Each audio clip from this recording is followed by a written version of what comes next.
Olá pessoal, aqui é o professor Henrique Mascarenhas da GS Educacional e hoje vou mostrar para você alguns exemplos de sucesso na importação por correios ou remessa expressa de alunos e clientes da GS Educacional, que sirva também de motivação aí para você que está querendo fazer importação por correios e remessa expressa, ou que já faz, para poder continuar fazendo também da forma correta. Lembrando que o perfil de quem faz importação por correios ou remessa expressa são de pequenas importações, tá? Normalmente até $3.000, e de produtos que não precisam da licença de importação ou de homologação. Exemplo, licença de importação de brinquedo tem Inmetro, por exemplo, drone, celular, produtos que têm Wi-Fi, Bluetooth, tem Anatel. Então, quando tem questão de homologação na Anatel, o custo para homologar é muito alto, normalmente os procedimentos são complicados, normalmente não viabiliza, tá, do ponto de vista financeiro. Tem que avaliar muito bem antes de importar um produto que tenha homologação na Anatel.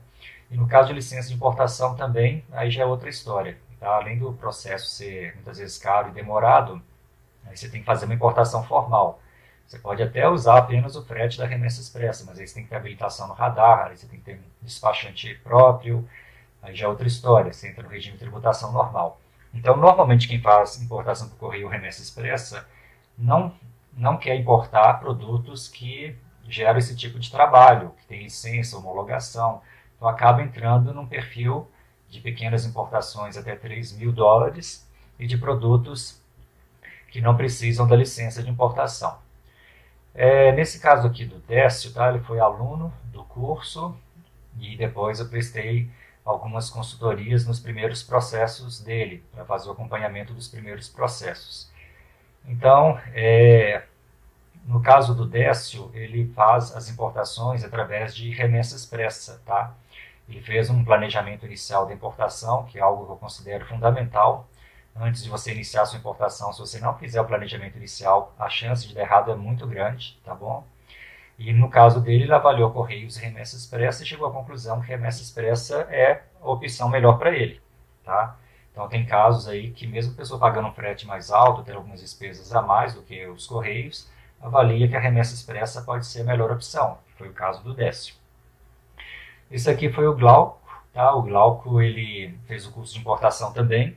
No caso dele, ele fez importação pela DHL, aqui você pode até ver a etiqueta da DHL, e desde que ele pagou o fornecedor na China, fez o embarque até ser liberado, ele receber lá na casa dele, foram 12 dias, tá? Lembrando que todas essas importações aqui que eu estou mostrando são de pessoas jurídicas, tá? Pode ser até microempreendedor individual, mas são pessoas jurídicas. Pessoa física não pode fazer comércio, tá bom? Não pode. Inclusive a Receita Federal está pegando em cima das pessoas físicas que estão fazendo comércio. Agora é obrigatório, tá? Informar tanto o CPF ou o CNPJ, independente se você está importando para uso pessoal ou comercial. Se você está importando para uso pessoal, você vai ter que informar seu CPF. Se você está importando para uso comercial, vai ter que informar seu CNPJ. Se a Receita Federal identificar que a pessoa física fazendo comércio, vai pedir várias informações, esclarecimentos. Inclusive, não só na importação, que eu tenho observado, mas muitas vezes a pessoa faz uma importação, uma pessoa física faz uma importação, sabendo que não poderia estar fazendo com fins comerciais, mas faz assim mesmo. Na hora que vai vender o produto no mercado interno, vai enviar pelos correios aqui dentro do Brasil, a mercadoria interceptada, a Receita Federal pega essa mercadoria e pede esclarecimentos. Então você pode ser fiscalizado não só na importação, mas na hora que estiver comercializando a mercadoria no mercado interno. Inclusive, se você é uma pessoa física ou pessoa jurídica que fez uma importação irregular, e a Receita Federal pediu, né, a documentação do processo de importação e ficou demonstrado aí que a importação foi feita de forma irregular, isso aí é um crime contra a ordem tributária e pode gerar até processo penal, tá bom? Então toma cuidado com isso aí. Se você quer fazer a coisa certa, você tem que importar com fins comerciais, tem que ser com pessoa jurídica e você tem que ter conhecimento para fazer o processo da forma certa. Aqui é o Fabiano, tá? Ele fez o curso de importação por correios e remessa expressa. Você pode observar que do lado de fora da caixa está a fatura comercial. Essa fatura comercial aqui deve ter uns 14 itens, tá? Que você tem que conhecer e verificar junto ao fornecedor, corrigir antes de autorizar o embarque. Até hoje eu nunca vi um fornecedor que soubesse fazer essa fatura da forma certa. Se você não tem um modelo, não tem conhecimento, não sabe como verificar, corrigir isso, então provavelmente a fatura vai vir errada. E a fatura estando errada já é um motivo para você tomar uma multa, tá? Porque incorreções na fatura gera multa. Não só a fatura, mas você tem que verificar também, corrigir a fatura comercial, packing list, conhecimento de embarque. No caso do conhecimento de embarque também, você tem que saber qual conhecimento de embarque vai ser utilizado, você tem que orientar o fornecedor, perguntar ao fornecedor se ele consegue colocar determinadas informações também, porque tem fornecedor, principalmente na China, que fala que não consegue colocar determinadas informações com conhecimento de embarque, depois você vai ter problema. Então, assim, você tem que analisar os 3 documentos em conjunto, e se você não tiver conhecimento para analisar esses 3 documentos da forma certa, vai vir documento errado, tá bom? E a chance aí de você ter problema vai ser grande. Então, nesse caso aqui do Fabiano, ele fez uma importação pelos Correios, Sistema Minhas Importações, e foi via e-packet. E eu não sei explicar, tá, por qual motivo o Correio não passa essas importações que chegam via e-packet para a Receita Federal, e porque a Receita Federal não confere isso. Porque quando você olha um código de rastreamento do e-packet, você observa lá que nem passou pela fiscalização aduaneira. E é por isso que não é tributado, mas não quer dizer que isso esteja correto, tá? Igual eu falei, se você for vender uma mercadoria que você importou via e-packet, que não foi tributada, na hora que você for comercializar isso no mercado interno, se isso for interceptado, né, na hora que você enviar para o seu cliente via Correios, a Receita pedir os comprovantes da importação, você não vai ter. Né? Você vai ter que explicar de outras formas aí por que você não tem. Isso aí não é responsabilidade sua no caso do e-packet, porque não sei por que Correio e Receita Federal não têm conferido essas importações que chegam em e-packet. Deveria conferir e tributar, tá bom? Mas isso aí eu não sei explicar por que eles não têm feito isso. Aqui no caso da Girlene, ela antes fazia processo de importação, tá? Ela não tinha conhecimento específico para isso, mas estava fazendo assim mesmo, e ela começou a ter vários problemas por falta de conhecimento. Inclusive, várias dessas importações dela retornaram, ela teve problema com essas importações, aí ela foi fazer o curso para entender como fazer da forma correta, e aqui está o depoimento dela, falando que depois que ela fez o curso, corrigiu a documentação de acordo, né, fez o pagamento também da forma correta, aí ela conseguiu receber, as importações dela começaram a ser liberadas sem problema. Então a questão não é só a documentação, você tem que saber qual que é a forma de pagamento correta que você pode estar utilizando, tem forma de pagamento que você pode usar, outras que não podem.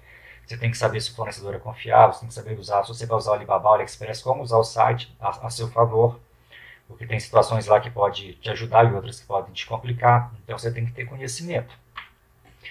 Aqui no caso do Leandro, ele fez também o curso comigo e depois virou meu cliente, tá? Eu sempre acompanho os processos dele, ele gosta que eu faça o acompanhamento para ajudar.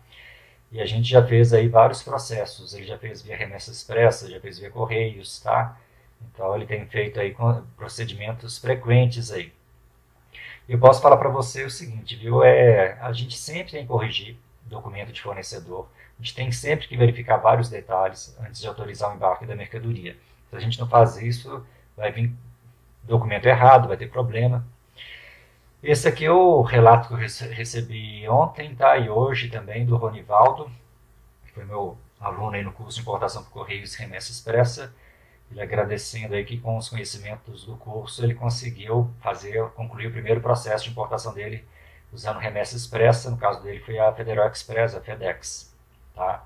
Então, mesmo que a mercadoria dele tenha ido para esclarecimento, que a gente fala de canal vermelho, onde a Receita Federal confere documentos e mercadoria, no caso dele lá deu tudo certo, ele conseguiu liberar. Então, se você quer importar por Correios ou Remessa Expressa, evita produtos que precisam de homologação na Anatel ou licença de importação, tá? Exemplo, celular, brinquedo, binóculo de visão noturna, TV Box, produtos médicos. Faça um planejamento bem feito do seu processo antes de iniciar a importação, porque só dessa forma você vai conseguir aumentar suas chances aí de evitar problemas, tá? Junto à fiscalização.